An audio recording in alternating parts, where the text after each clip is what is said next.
Patan LCB પોલીસે રાધનપુર પાસેથી વિદેશી દારૂ સહિત 4,01,564નો મુદ્દામાલ ઝડપી પાડ્યો। વિદેશી દારૂ ભરી લાવવા માટે બુટલેગરો અપનાવી રહ્યા છે અવનવી મોડ્સ ઓપરેન્ડી। ટેમ્પામાં ચોરખાનું બનાવીને વિદેશી દારૂ ભરી જતો હતો ટેમ્પો। રાધનપુરથી ભાભર તરફ જવાના રસ્તા પર પ્રેમનગર ગામના પાટિયા પાસે નાકાબંધી દરમિયાન પાટણ એલસીબી પોલીસે વિદેશી દારૂ ભરેલ ટેમ્પો ઝડપી પાડ્યો।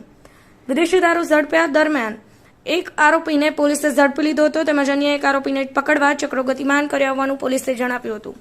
કુલ 1,96,564 રૂપિયાનો વિદેશી દારૂ પોલીસે ઝડપ્યો હતો તેમજ 407 ટેમ્પો સહિત કુલ મુદ્દામાલ મળીને ₹4,01,564નો મુદ્દામાલ પોલીસે કબજે કરી વધુ તપાસ હાથ ધરી હતી। રાજુભાઈ ડી પટેલ સાથે કેમેરામેન નિખિલ જોશી, પાટણ ન્યૂઝ 24 પાટણ।